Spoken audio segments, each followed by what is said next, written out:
Good afternoon everyone. मैं उम्मीद करता हूँ आप सब लोग अच्छे होंगे और आपकी प्रिपरेशन बहुत अच्छे से चल रही होगी। तो आपकी प्रिपरेशन को थोड़ा सा रिवाइज और बूस्ट करने के लिए हम ये इकोनॉमी की जो सीरीज लेके आए हैं। सो ये जो इकोनॉमी की सीरीज है इट्स फॉर एवरीवन, ठीक है। और जो आज का हमारा जो टॉपिक रहेगा, टॉपिक का नाम है डिमांड एनालिसिस। इससे एग्जाम में क्वेश्चंस पूछे जाते हैं, ठीक है। तो जैसे कि सबसे पहले हम समझते हैं कि डिमांड एनालिसिस का मतलब होता क्या है। देखिए, डिमांड एनालिसिस का मतलब होता है ये समझना कि कंज्यूमर किसी प्रोडक्ट को कितनी क्वांटिटी में और किन फैक्टर्स की वजह से खरीदता है। ये अगर आप कुछ मार्केट से जाके खरीद रहे हो, क्यों खरीद रहे हो, रीजन क्या है, उसे सिंपली हम क्या कह देते हैं, डिमांड एनालिसिस। लोग क्या खरीदते हैं, कितनी क्वांटिटी में खरीदते हैं, किस प्राइस पे खरीदते हैं, और उनकी जो परचेजिंग है किन फैक्टर से अफेक्ट होती है, उससे हम सिंपली क्या कह देते हैं, डिमांड एनालिसिस। Right, okay. अब हम समझते हैं सबसे पहले कि डिमांड क्या है। सबसे पहले हम क्या समझते हैं कि डिमांड है क्या। राइट, अब देखिए, मान लीजिए ये एक, there are two individuals in this picture, ठीक है। अब आपसे पूछ रहे हैं कि क्या एक पुअर मैन की जो डिजायर है फॉर अ मर्सिडीज, वो एक डिमांड है या नहीं है, ठीक है। अब देखिए, ये इस साइड में जो शख्स बैठा हुआ है, ये इमेजिन कर रहा है कि मेरे पास मर्सिडीज हो। तो बेसिकली इट्स अ विश और वांट। विश और वांट, जो मैंने आपको पहले भी एक बार कहा था, अनफुलफिल्ड। क्या है, unfulfilled.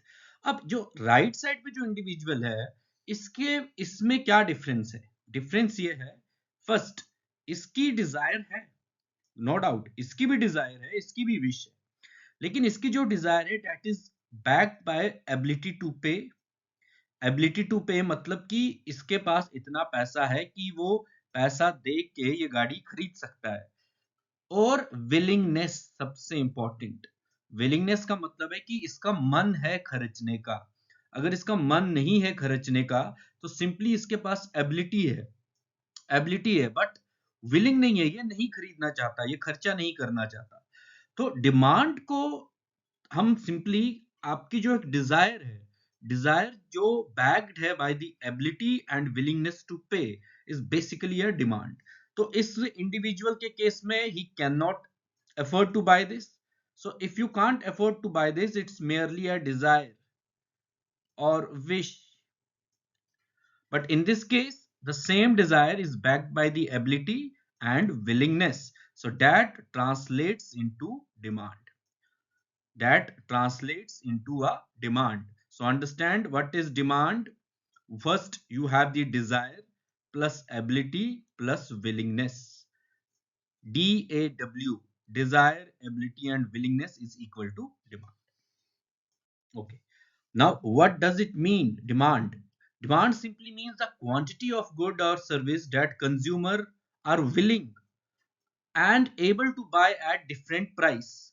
Again, willing plus able, quantity of a good or service that consumers are willing and able to buy at different prices over a given period, over a given period. And it links consumer choice with price. अब आपको demand से, ठीक है, किसी चीज की अगर demand ज्यादा है, ठीक है, तो आपको पता चलेगा कंज्यूमर की चॉइस के बारे में। मान लीजिए कि उस प्रोडक्ट की प्राइस अगर ज्यादा है या कम है, आपको यह भी पता चलेगा कि प्राइस का इफेक्ट क्या है डिमांड पे। What's the relation between demand and price. So demand is not just desire, it becomes demand only when a person has the willingness and ability. So demand, desire plus ability plus willingness, ठीक है। तो ability होना, willingness ना होना, so that is not demand. तो इन तीनों का होना जरूरी है डिमांड को डिमांड बताने के लिए, ठीक। So that is the basic definition of demand, the quantity of a good or services. अब देखिए, जैसे आपको पता है हर साल एक मोबाइल अपना लेटेस्ट वर्जन लॉन्च करता है और लोग लाइनों में खड़े होते हैं उसे लेने के लिए। अब जो लोग लाइनों में खड़े हैं, सो ऑब्वियस सी बात है, दे have the purchasing power, they have the purchasing power, और क्यू में वो है तो जाके वो फोन ले रहे हैं। और कुछ लोग हैं जो राइट साइड में आप देख सकते हैं कि इनके पास परचेजिंग पावर नहीं है उस फोन को खरीदने की, बट डिजायर है। पर डिजायर से दुनिया तो नहीं चलेगी। तो ये that desire needs to be translated into demand. So that demand comes only when you have willingness and ability. So this is the picture you can see very clearly. ठीक है, तो अभी तक हमने क्या देखा? What is demand, how desire translates into a demand. अब अगर हम नेक्स्ट देखें, what's the difference between demand and quantity demanded. देखिए डिमांड का क्या मतलब है, अगर सिंपल लैंग्वेज में हम समझें, डिमांड का मतलब है, मान लीजिए जैसे कि प्राइस ऑफ एप्पल इस एग्जांपल में दिया हुआ है, एप्पल का प्राइस है 20 रुपए पे किसी ने 10 किलो लिए, 30 रुपए पे किसी ने 7 किलो लिए, और 40 रुपए पे किसी ने 4 किलो लिए। ठीक है, अब अगर हम कंपोजिट देखें, टोटल कितना बिका, ये आप बोलोगे 24 KG. 24 KG is the demand. 24 KG क्या होगा? डिमांड, जो टोटल मार्केट ने डिमांड किया। लेकिन किस प्राइस पे कितना बिका है, किस प्राइस पे कितना बिका है, ठीक है, उसे हम कहते हैं क्वांटिटी डिमांडेड। क्या कहते हैं? Quantity demanded.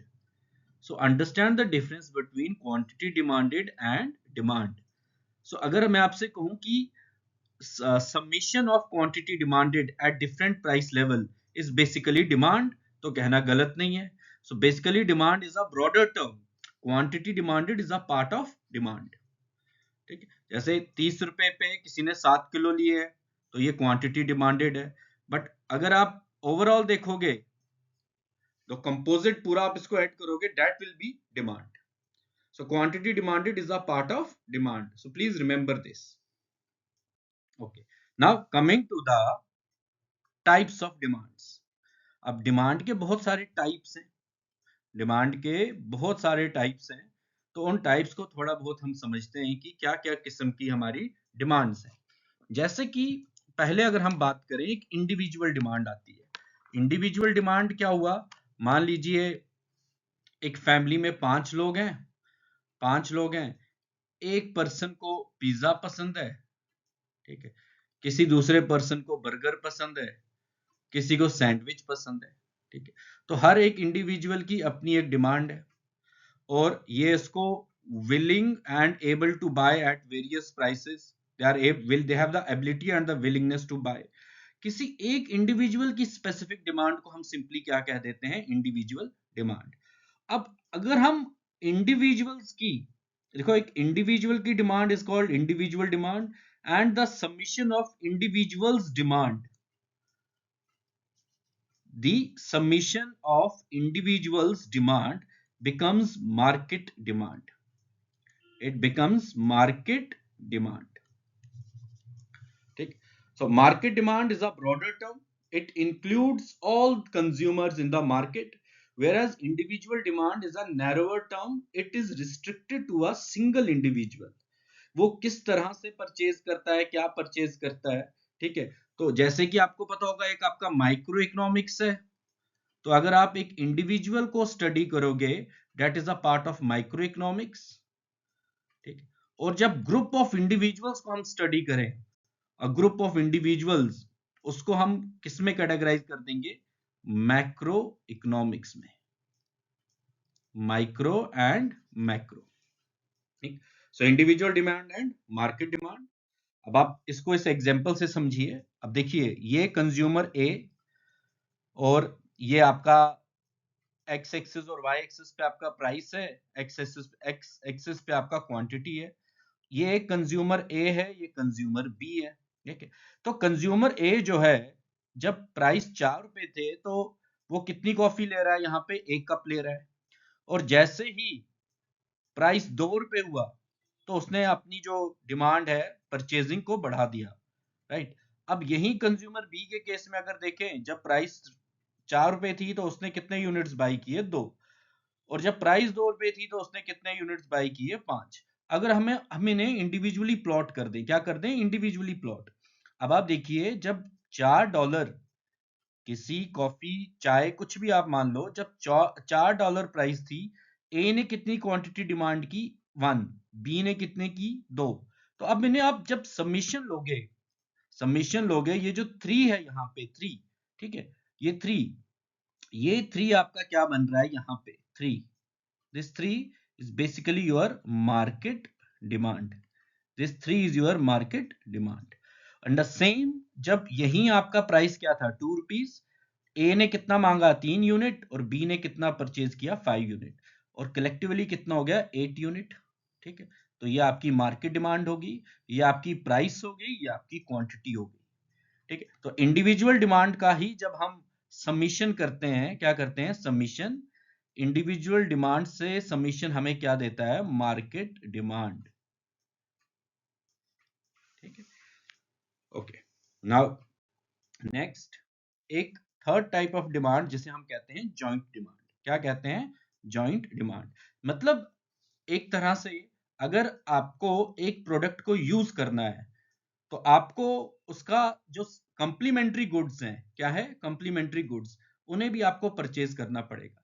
यानी कि लेट्स सपोज आपके पास अगर शेविंग मशीन है, ठीक है, रेजर है आपके पास, जो जिलेट का जो शेविंग मशीन है, उससे अगर आपको शेव करना है तो आपको रेजर की रिक्वायरमेंट है या ब्लेड की रिक्वायरमेंट है। तो ब्लेड एक तरह से क्या होगा कंप्लीमेंट्री गुड, तो मशीन और ब्लेड एक साथ यूज होगा तो उसको हमने क्या कह दिया जॉइंट डिमांड, क्या कह दिया जॉइंट डिमांड। अब सब car and petrol, printer and ink, अब अब प्रिंटर को अगर आपने चलाना है तो आपको कार्ट्रिज का इंक खरीदनी पड़ेगी ना, उसके बिना कैसे चलाओगे, पानी पे तो चलेगा नहीं, आपको इंक खरीदनी पड़ेगी। तो ऐसे गुड्स जो हम एक साथ जिनकी डिमांड हमें चाहिए रिक्वायरमेंट हो, उसे हम सिंपली क्या कह देते हैं जॉइंट डिमांड। अब अगर कहता है कि जॉइंट डिमांड में लेट्स सपोज कि जो गाड़ियों की डिमांड है वो बढ़ रही है, गाड़ियों की डिमांड बढ़ रही है, तो क्या पेट्रोल की डिमांड बढ़ेगी? देखो मान के अभी ऑब्वियस सी बात है, जितनी ज्यादा गाड़ियां बिकेंगी, गाड़ियां तो चलेंगी किस पे, पेट्रोल या डीजल पे ही चलेंगी। तो जब पेट्रोल डीजल पे चलेंगी तो पेट्रोल की भी डिमांड बढ़ेगी। जब कार की सेल ज्यादा होगी तो कार में आपको क्या डालना पड़ेगा पेट्रोल, ठीक है। तो जॉइंट डिमांड अगर एक बढ़ रहा है तो दूसरा भी बढ़ेगा, ठीक है। तो जिसे हम कहते हैं कॉम्प्लीमेंट्री गुड्स, कॉम्प्लीमेंट्री गुड्स और एक आपके होते हैं सब्स्टिट्यूट गुड्स। तो ये सब्स्टिट्यूट्स नहीं है, जॉइंट डिमांड में सब्स्टिट्यूट्स का कोई कंसेप्ट नहीं है। यहाँ पे अगर एक प्रोडक्ट आप ले रहे हो तो आपको दूसरा भी लेना ही पड़ेगा, राइट। फिर इसके बाद आपका नेक्स्ट आता है डिराइव्ड डिमांड। क्या आता है डिराइव्ड। अब मान लीजिए जो रॉ मटेरियल्स वगैरह, ठीक है, अब आपको कुछ बनाना है तो आप रॉ मटेरियल का यूज करोगे कि नहीं करोगे, रॉ मटेरियल का यूज करोगे, ठीक है। अब जैसे कार बनानी है, कार बनाने के लिए आपको स्टील की रिक्वायरमेंट है, लेदर की रिक्वायरमेंट है, ठीक है, रबड़ की रिक्वायरमेंट है। तो एक प्रोडक्ट को बनाने के लिए आपको इंटरमीडिएट गुड्स का यूज करना है, किसका यूज करना है इंटरमीडिएट गुड्स का, ताकि आप फाइनल गुड्स को प्रोड्यूस कर पाओ। तो ऐसे गुड्स को हम क्या कह देते हैं, ऐसी डिमांड को हम क्या कहते हैं डिराइव्ड डिमांड। फाइनल प्रोडक्ट को बनाने के लिए जो भी इनपुट्स यूज होते हैं उसे हम क्या कह देते हैं डिराइव्ड डिमांड। जैसे अगर आपको घर बनाना है, घर बनाने के लिए आपको मजदूर की जरूरत है, आपको लेबर की रिक्वायरमेंट है, लेबर की रिक्वायरमेंट के बिना तो आपका घर बनेगा नहीं, राइट। स्टील चाहिए आपको, ब्रिक्स चाहिए घर बनाने के लिए, ठीक है।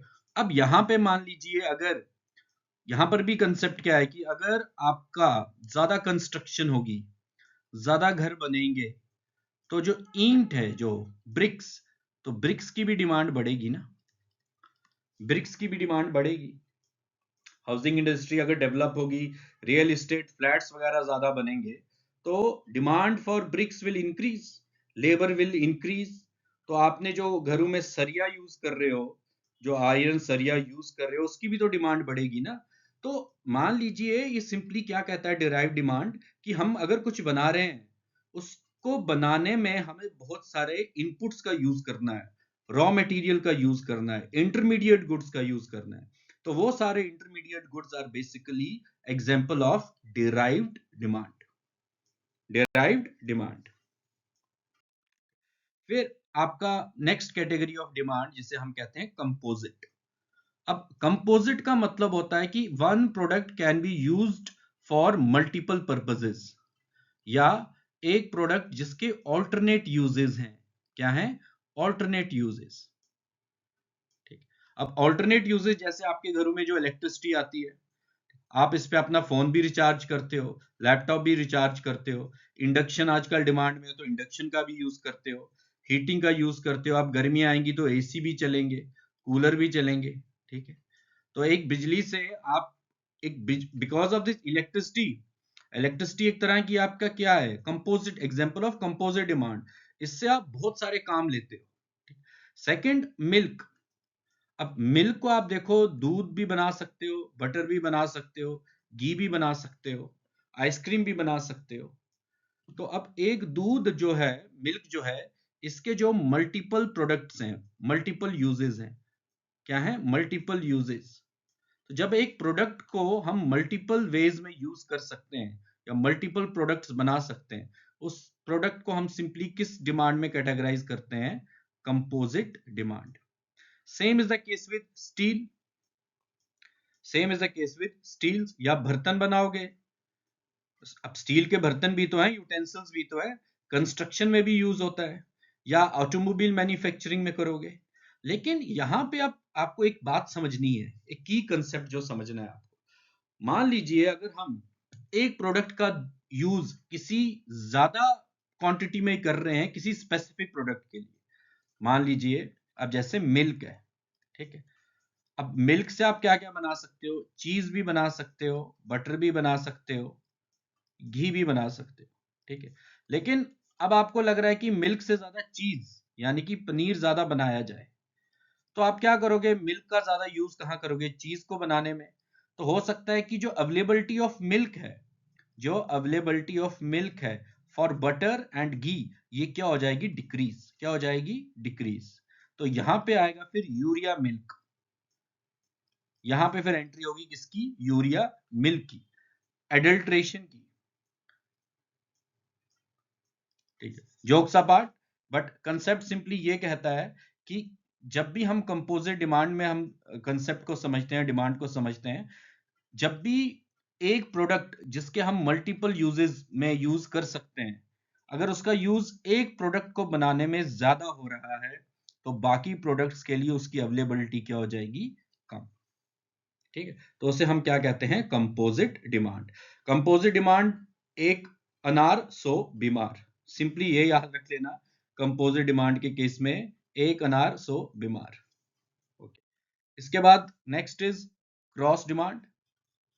अब क्रॉस डिमांड इज बेसिकली ये बताता है relation between the price of one good and the quantity demanded of another related good. Related good. ठीक है। अब जिसे हम कहते हैं क्रॉस इलास्टिसिटी भी हम इसे कहते हैं। अब जैसे सब्स्टिट्यूट्स और कंप्लीमेंट्स। ठीक है। Substitutes and complements. सब्स्टिट्यूट के केस में क्या होगा कि अगर मान लीजिए आपके पास प्रोडक्ट ए है और उसका सब्स्टिट्यूट है प्रोडक्ट बी, प्रोडक्ट ए की प्राइस बढ़ेगी, तो प्रोडक्ट बी की डिमांड बढ़ेगी। मान लीजिए कि देखो इस तरह समझो, प्रोडक्ट ए की प्राइस थी ₹10, प्रोडक्ट बी की भी प्राइस थी ₹10। प्रोडक्ट ए की प्राइस होगी 20, प्रोडक्ट बी की प्राइस कितनी है? 10। अब ए की जो है प्राइस बढ़ गई है, तो यानी कि क्वांटिटी किसकी डिमांडेड ज्यादा होगी? प्रोडक्ट बी की। लेकिन कंडीशन ये है कि वो सब्स्टिट्यूट्स होने चाहिए। क्या होने चाहिए? Substitutes. They should be substitutes. And second, complementary goods which are used together, which are used together. इसकी एग्जांपल हम एक्सप्लेनेशन पहले ही दे चुके हैं, car, petrol, printer and cartridge, right.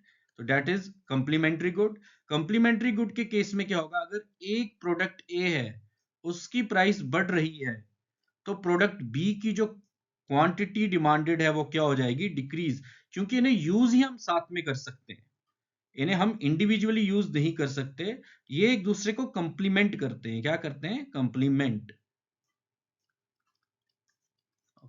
And the next is your direct या autonomous demand. Autonomous demand simply क्या है? Goods that satisfy human wants directly, mostly your finished consumer goods, food, cloth and furniture. आप इसको कह सकते हो कि जो आप अपनी नीड्स को सेटिस्फाई करने के लिए या नीड्स को फुलफिल करने के लिए, ठीक है, जो भी आप गुड्स वगैरह परचेज करते हो, that is an example of autonomous या डायरेक्ट डिमांड. तो हमने टोटल कितने टाइप्स ऑफ डिमांड देखे? 7 टाइप्स ऑफ डिमांड. पहला क्या था? रिवाइज करें जरा, बताइए क्या क्या टाइप्स ऑफ डिमांड थे. अगर हम स्टार्ट करें, direct autonomous demand, cross demand, derive demand,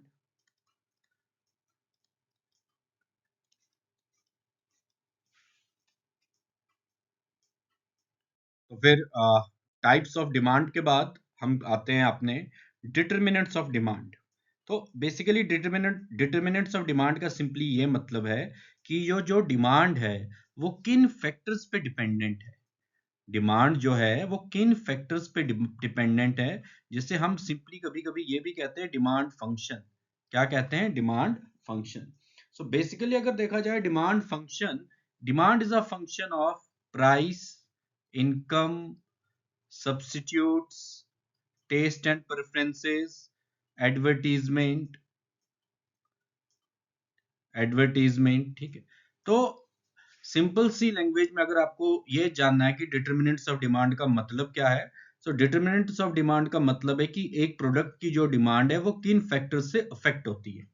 किन फैक्टर से वो क्या होती है? अफेक्ट होती है. तो ये सब कुछ फैक्टर्स हैं जो एक डिमांड, प्रोडक्ट की डिमांड को अफेक्ट कर सकते हैं या करते हैं. बट इनमें से सबसे इंपॉर्टेंट जो रहता है वो क्या रहता है? Price of the good. सबसे इंपॉर्टेंट, ठीक है, सबसे इंपॉर्टेंट यही रहता है. बाकी भी हैं, ठीक है, ऐसा नहीं कह सकते कि बाकी की कोई सिग्निफिकेंस नहीं है, बट मोस्टली एक प्रोडक्ट की डिमांड अफेक्ट होती है उसकी प्राइस से. तो ये price of the good, consumer income, price of related good, taste and preferences, advertisement, right. तो ये सारे डिटरमिनेंट्स ऑफ क्या है? डिमांड. तो इसको हम डिमांड फंक्शन भी कहते हैं, राइट. तो अब एक टर्म याद रखिएगा जिसे हम कहते हैं सिट्रस पेरिबस. क्या कहते हैं? सिट्रस पेरिबस, जिसका मतलब होता है other factors remaining constant. Other factors remaining constant. अब कौन से other factors? Factor other than price, factor other than price, other than price, every, मान लीजिए ये प्राइस को छोड़ के बाकी सारे फैक्टर्स को हम मानते हैं कि कांस्टेंट. कांस्टेंट का मतलब ये है कि कंज्यूमर जो है, कंज्यूमर की इनकम इंक्रीज हो रही है या डिक्रीज, उसका डिमांड पे फर्क नहीं पड़ता. सब्स्टिट्यूट से रिलेटेड कोई फर्क नहीं पड़ रहा. टेस्ट एंड प्रेफरेंसेस की बात करें, एक्सपेक्टेशंस की बात करें, उनका भी डिमांड पे कोई असर नहीं है. ये तो लिमिटेशन भी है, लेकिन इकोनॉमिक्स में जब हम लॉ ऑफ डिमांड को समझते हैं, लॉ ऑफ डिमांड में सिंपली ये मेंशन किया जाता है कि सिट्रस पेरिबस, ठीक है. तो जब हम लॉ ऑफ डिमांड को पढ़ते हैं तो हम सिर्फ प्राइस को ही कंसिडर करते हैं, बाकी फैक्टर्स को हम कंसिडर नहीं करते. तो अब जो हमारा नेक्स्ट टॉपिक है, right, so basically that is law of demand. तो लॉ ऑफ डिमांड सिंपली क्या कहता है? ये कहता है कि अदर थिंग्स रिमेनिंग कांस्टेंट. इसी का मतलब क्या हो गया? Ceteris paribus. Other things remaining constant, only variable is price. So here the variable factor is only price, rest all factors are held as constant. यानी कि आपकी इनकम भी नहीं बढ़ रही है, कोई टेस्ट प्रेफरेंसेस में चेंजेस नहीं आ रहे, एडवर्टीजमेंट का कोई इंपैक्ट नहीं है, right? ये क्या कहता है कि price and quantity demanded are inversely related. So there is a inverse relation between, there is a inverse relation between price and quantity demanded. मतलब ये हुआ कि अगर प्राइस बढ़ेगा तो क्वांटिटी डिमांडेड क्या होगा? डिक्रीज. क्या होगा? डिक्रीज. सो इसको हम इस तरह भी कहते हैं कि when prices rise, quantity demanded generally falls, and when prices fall, quantity demanded generally rises, ठीक है। And this inverse relation is the foundation of demand analysis, ठीक है। अब यहां से सिंपली आपको ये याद रखना है कि जो डिमांड कर्व होती है, जो हम डिमांड कर्व होती है वो डाउनवर्ड स्लोपिंग होती है। क्या होती है? Downward sloping. So demand curve is downward sloping. तो अगर आपसे कोई पूछे कि बेटा डिमांड कर्व डाउनवर्ड स्लोपिंग क्यों है, तो सिंपली आपको यह बताना है because there is inverse relation between price and quantity. There is inverse relation between price and quantity. If the prices increase, quantity demanded decreases. So that is why demand curve is downward sloping. तो ये आपकी shape होती है किसकी? Demand curve की। यहाँ पे price, यहाँ पे क्वांटिटी, यहाँ पे प्राइस और यहाँ पे क्वांटिटी, राइट। बट ये आप देख सकते हो एक डिमांड कर्व के हिसाब से। देखिए ये आपके प्राइसेस हैं 5 4 3 2 1, ये आपकी क्वांटिटी डिमांडेड है। तो जब आपकी प्राइस कितनी थी? 5 रुपए, तो आपकी क्वांटिटी डिमांडेड कितनी थी? 10 यूनिट, ठीक है। और जैसे ही आपकी प्राइस कितनी थी? 1, तो क्वांटिटी डिमांडेड कितनी थी? ये देखिए 50 यूनिट्स। तो ये क्या कह रहा है कि at lower price consumers buy more, at higher price consumers buy less, and this is slopes downwards from left to right because of the inverse relation between price and quantity, right? तो यही हमें पता चलता है कि कौन सा एक पॉइंट है जहां पे हमने प्राइस को कितना बढ़ाया और कितनी डिमांड कम हुई, कितना रखें तो डिमांड ज्यादा होगी। तो ये जब भी कंपनीज के पॉइंट ऑफ व्यू से बहुत इंपॉर्टेंट होता है डिमांड एनालिसिस। जो प्राइसेस रखी जाती हैं प्रोडक्ट की, तो डिमांड एनालिसिस का एक बहुत उसमें अहम रोल होता है। So that is demand curve for you. Basically demand curve क्या है? आप प्राइस और क्वांटिटी को एक ग्राफ पे प्लॉट कर रहे हो। क्या कर रहे हो? प्राइस और क्वांटिटी को एक ग्राफ पे उसे प्लॉटिंग कर रहे हो। That's what demand curve is. Alright, then अब एक्सेप्शंस देखिए। अगर मैं आपसे कहूं कि डिमांड, जैसे कि मैंने आपको पहले लेक्चर में कहा था कि economics is a social science, it may be true और it may not be true. कुछ चीजें आपकी बिल्कुल सही हो सकती हैं, बट हर एक बात बिल्कुल सही नहीं होगी। ऐसा क्यों है? क्योंकि सोशल साइंस में there is a limitation, there is an exception. So these are the exceptions to the law of demand. Exceptions to the law of demand का क्या है? सबसे पहले गिवन गुड। गिवन गुड के केस में क्या होता है? जैसे ही प्राइसेस बढ़ेंगी तो डिमांड भी बढ़ती है। People buy more, people will buy more of the good if the prices increases. So ये तो एक तरह से लिमिटेशन होगी डिमांड की, लॉ ऑफ डिमांड की। सो एक्सेप्शंस का मतलब है कि कहां कहां पे लॉ ऑफ डिमांड एप्लीकेबल नहीं है, और conditions where law of demand fails to implement its theory, कहां जो इसका एक करक्स है वो फेल हो जाता है। Second is your Veblen goods. अब वेबलिन गुड्स मैंने आपसे कहा था कि वो गुड्स जिनके साथ लोग खुद को एक सोशल स्टेटस अटैच करते हैं, प्रेस्टीज का। जैसे ही इतनी इनकी प्राइसेस बढ़ती है, लोग इसे ज्यादा खरीदते हैं because they treat this as an investment, right. Speculation. अगर आपको लग रहा है कि आने वाले टाइम में एलपीजी की शॉर्टेज होगी, तो आप क्या करोगे? आप ये देखोगे कि 900 का मिल रहा है, 1000 का मिल रहा है, तो मोस्टली आप क्या करोगे? अगर आपको 1200-1300 में भी मिल रहा है तो आप उसको होल्ड करके रख दोगे ताकि आपको फ्यूचर में दिक्कत ना हो। सबसे बड़ा, अगर आपने देखा हो कोरोना के टाइम पे लोगों ने होर्डिंग स्टार्ट की थी। क्यों? क्योंकि उन्हें लग रहा था लॉकडाउन होगा। तो उस टाइम उन्होंने प्राइस की कोई उनको प्राइस का कोई इतना इंपॉर्टेंस नहीं दिया। उसी टाइम पे सैनिटाइजर्स की बात करो आप, अगर उसको आप देखो इमरजेंसीज में, मेडिकल सर्वाइवल एक तरह का, तो जो 500-600 रुपए में एक सैनिटाइजर उस टाइम मिल रहा था, N95 मास्क उस टाइम लोगों को नहीं मिल रहे थे तो बहुत ही ट्रिपल प्राइस पे, 4 टाइम्स प्राइस पे। तो वहां पर तो लॉ ऑफ डिमांड फेल हुआ ना। तो given goods, Veblen goods, speculation, emergencies और इग्नोरेंस। इग्नोरेंस का मतलब है कि लोगों को पता ही नहीं है। हाई प्राइस लग्जरी कॉस्मेटिक है जब हम बात करें, ठीक है। मिस इंटरप्रिटेशन ऑफ क्वालिटी या ignorance, sometime ignorance is a bliss, तो वही यहां पर भी हो गया। तो ये सारी एक्सेप्शंस हैं जहां पे लॉ ऑफ डिमांड क्या होता है? Fails to operate, fails to operate. These are the limitations to the law of demand or exceptions to the law of demand. Giffen good, Veblen good, speculation, emergencies and ignorance. Then इसके बाद एक concept आता है जिसे हम कहते हैं demand curve. क्या कहते हैं? डिमांड कर्व में अगर कोई मूवमेंट हो, क्या हो? मूवमेंट। ठीक है, तो डिमांड कर्व में मूवमेंट कब आती है? एक बात याद रखिएगा, डिमांड कर्व में मूवमेंट तब आएगी जब प्रोडक्ट की प्राइस इंक्रीज या डिक्रीज होगी।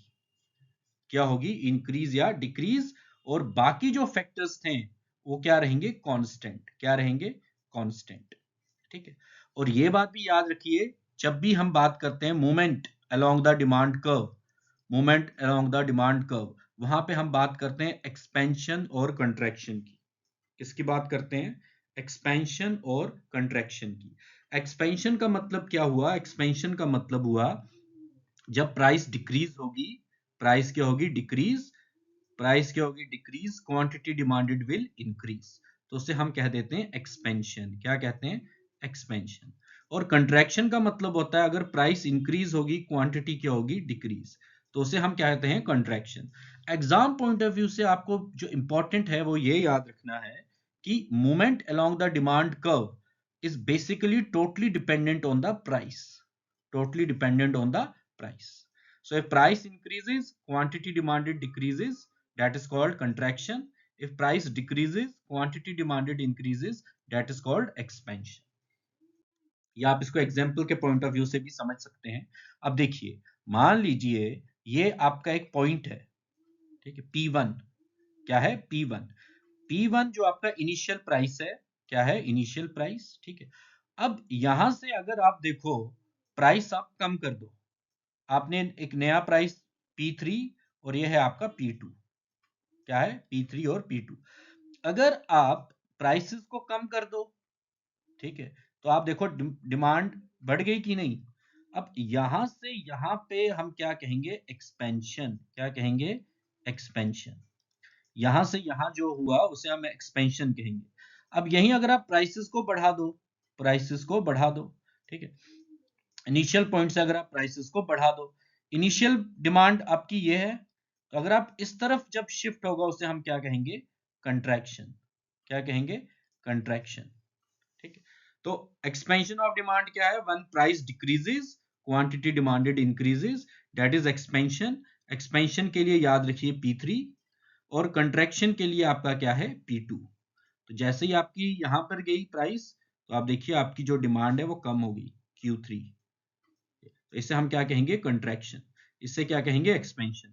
यानी कि towards right it's expansion, towards left it's contraction, towards left it's contraction, towards right it's expansion. That is called movement along the demand curve.